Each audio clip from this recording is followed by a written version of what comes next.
Sir,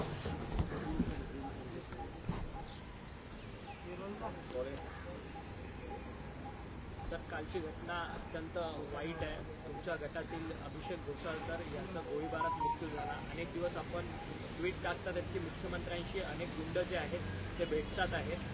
आता यापुढचं पाऊल काय असणार आहे? या गोळीबारीनंतर तुमची काय प्रतिक्रिया? गेल्या काही दिवसापासून मी सातत्यानं म्हणजे शिवसेना महाराष्ट्रात कशा प्रकारे गुंडांचं राज्य, गुंडांनी गुंडांसाठी चालवलेलं राज्य म्हणजे महाराष्ट्र राज्य, महाराष्ट्र सरकार, हे मी सांगतो आहे।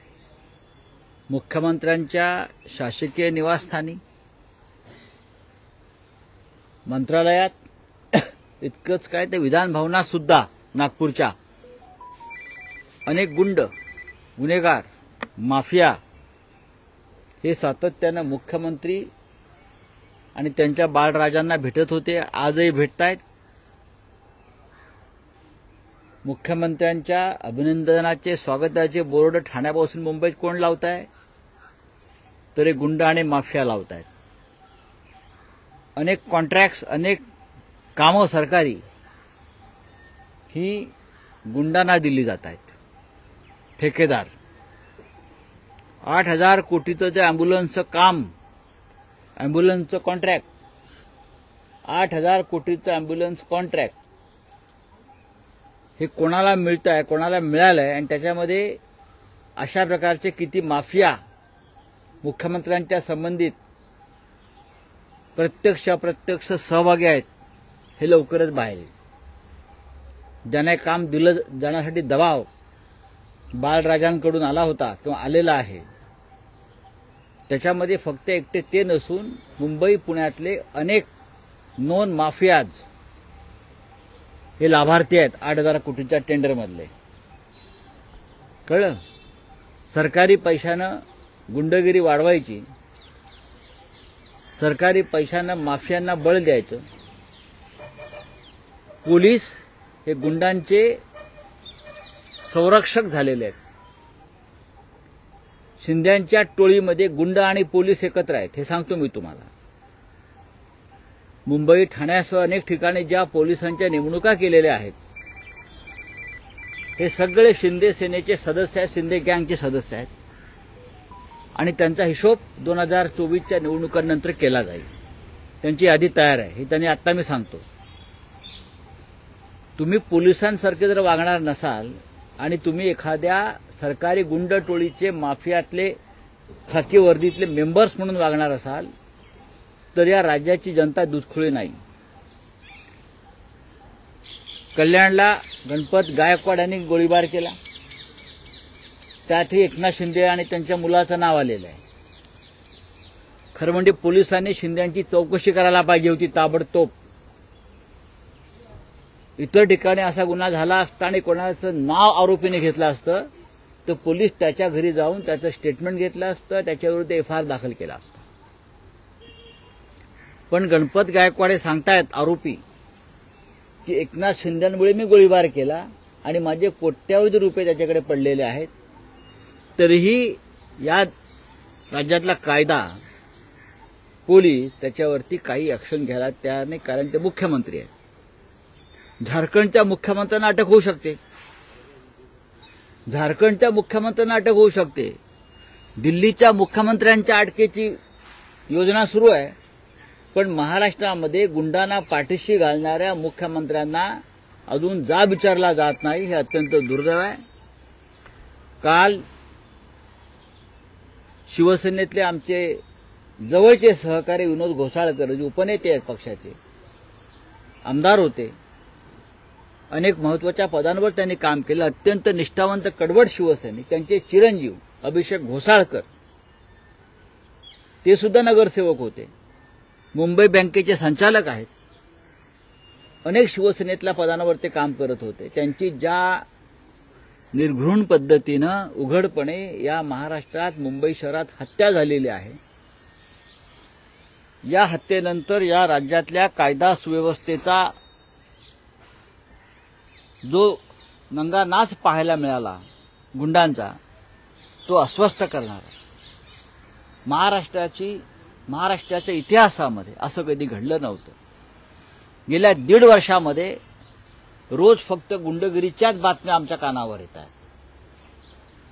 पुण्यामध्ये तो कोणतं मारण्याची हत्या होते, नगर जिल्ह्यामध्ये तिकडले आमदार गुंडगिरी आणि दहशतवाद करून लोकांच्या जमिनी ताब्यात घेत आहेत. राहुरीमध्ये आढाव म्हणून दाम्पत्य आहे वकील, त्यांची हत्या झाली अपहरण करून. राहुरी बरं का, अत्यंत गंभीर गोष्ट आहे. कोर्टाच्या परिसरातून त्यांचं अपहरण झालं. ॲडव्होकेट आढाव, त्यांच्या पती आणि पत्नी या दोघांची हत्या झाली निर्घृणपणे. मुंबईमध्ये अभिषेक घोसाळकरांची हत्या झाली. या राज्याचे गृहमंत्री देवेंद्र फडणवीस हे कुठे आहेत? अदृश्य आहेत कुठे? गृहमंत्र्यांनी कुठे असायला पाहिजे? गृहमंत्री विदर्भात भारतीय जनता पक्षाच्या कार्यकर्त्यांना घेऊन चाय पे चर्चा करत शेतावर फिरतायत. चाय पे चर्चा. महाराष्ट्रातल्या बिघडलेल्या कायदा आणि सुव्यवस्थेवर चर्चा कोण करणार? चाय पे चर्चा कसली करताय? वर्षा बंगल्यावर मंत्रालयात गुंडांबरोबर चाय पे चर्चा होते, आपल्याला माहिती आहे का गृहमंत्री? ठिकठिकाणी या शिंदे गँगचे आमदार खासदार हे रोज गुंड टोळ्यांबरोबर चाय पे चर्चा करतायत आणि अशा हत्या होत आहेत, अशी अपहरणं होत आहेत. अभिषेक घोसाळकरांच्या हत्येनंतर आमची मागणी आहे देवेंद्र फडणवीसांकडे, तुम्ही अत्यंत अपयशी गृहमंत्री आहात, तुम्ही अकार्यक्षम गृहमंत्री आहात. तुम्हाला फक्त आमच्यावर टीका करण्यासाठी गृहमंत्रीपद दिलंय. तुम्हाला फक्त शिवसैनिकांना तुरुंगात टाकण्यासाठी, त्यांच्यावर खोटे गुन्हे दाखल करून आमचा छळ करण्यासाठी गृहमंत्रीपद दिलंय. महाराष्ट्राची जनता तुमच्याकडे राजीनामा मागते आहे. नसेल तर तुम्ही या राज्याच्या गुंडांना पाठीशी घालणाऱ्या मुख्यमंत्र्यांना आणि त्यांच्या लोकांना त्यांच्यावर गुन्हे दाखल करा आणि कारवाई करा. हे अपयश सगळ्यात आधी नरेंद्र मोदी आणि गृहमंत्री अमित शहाचं आहे. त्यांनी अशा प्रकारचं माफिया राज या महाराष्ट्रावर लादलं. हा सूड आहे महाराष्ट्रावर. हे अपयश या राज्यावर लादलेल्या घटनाबाह्य मुख्यमंत्र्याचं आहे आणि हे अपयश या राज्याच्या गृहमंत्र्याचं म्हणजे देवेंद्र फडणवीसचं आहे. नरेंद्र मोदी आणि अमित शहा हे या राज्याचे गुन्हेगार आहेत, अपराधी आहेत.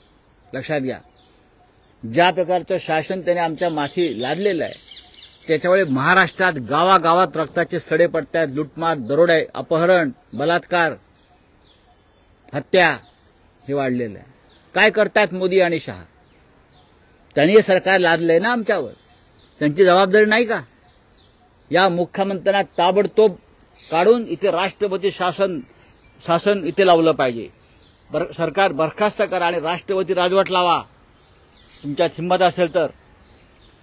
रोज इथे आम्हाला गुन्हेगारीशी सामना करावा लागतो या महाराष्ट्र आणि मुंबई. हे तुमचे आमदार, तुमचे खासदार पोलीस स्टेशनला जाऊन पोलिसांना धमक्या देत आहेत, पोलिसांना जाऊन अरेरावी करतायत. याला कायद्याचं राज्य म्हणतात का?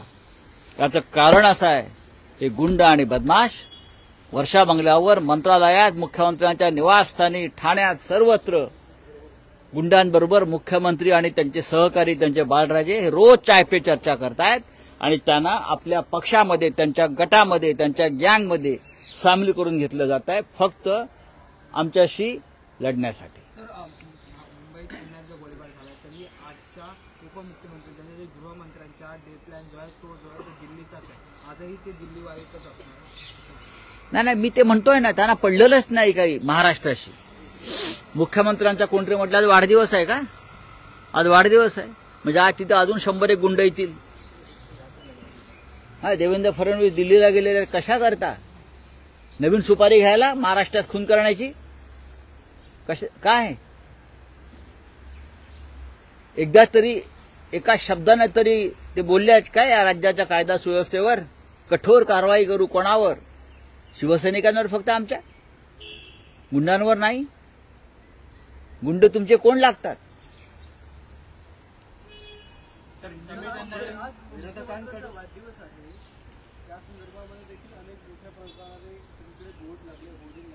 त्यातले अर्धे बोर्ड गुंडांच्या शुभेच्छा देणार.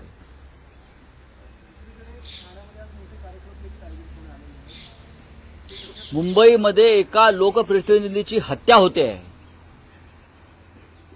मुंबईमध्ये एका लोकप्रतिनिधीची हत्या होते दिवसा ढवळ्या कॅमेरासमोर. कल्याण त्यांच्या जिल्ह्यामध्ये पोलीस स्टेशनमध्ये हत्या होत आहेत, गोळीबार होतो आहे आणि वाढदिवस कसले साजरे करतायत. मी त्यांना शुभेच्छा इतक्या देईन, बाबा रे 1.5 वर्ष भोगलत, महाराष्ट्राची वाट लावलीत, आता दूर व्हा. या माझ्या शुभेच्छा आहेत महाराष्ट्रासाठी.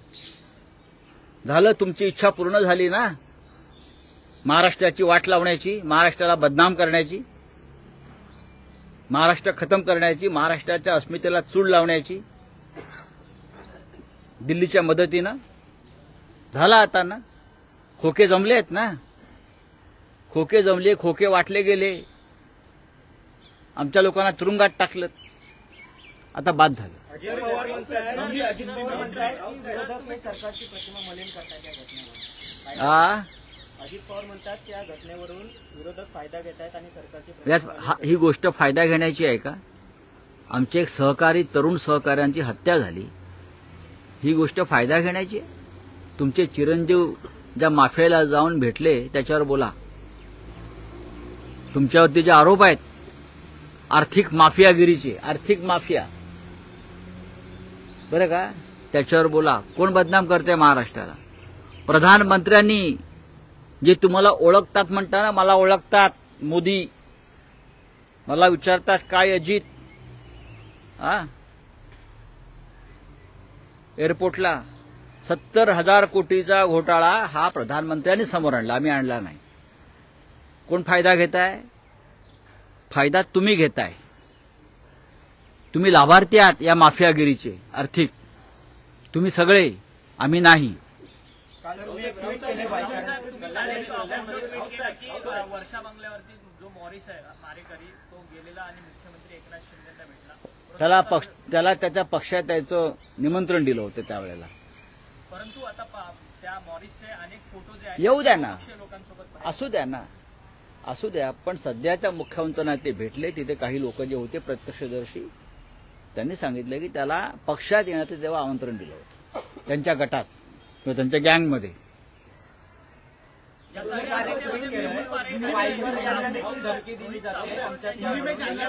हाँ, हिंदी में बोलिए.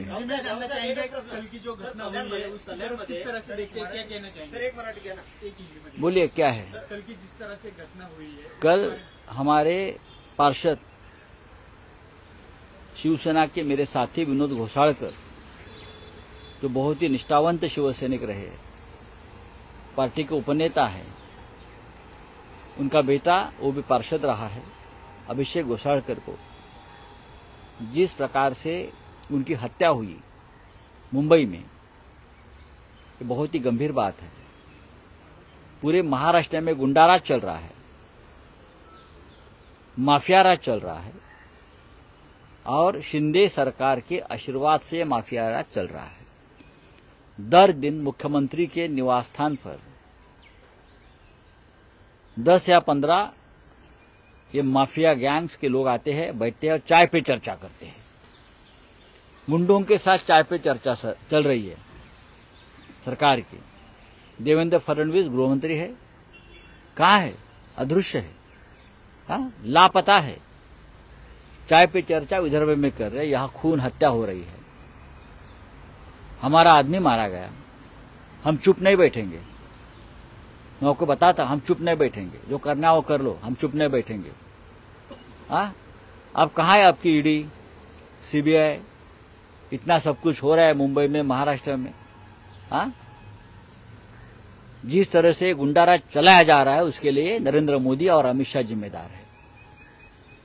देश के प्रधानमंत्री ने, गृहमंत्री ने ये गैर कानूनी सरकार महाराष्ट्र पर माथे पर जो बिठाया है ना, ये उनकी जिम्मेदारी है. उनकी वजह से महाराष्ट्र में गुंडाराज चल रहा है और इस गुंडाराज को दिल्ली सरकार का आशीर्वाद है.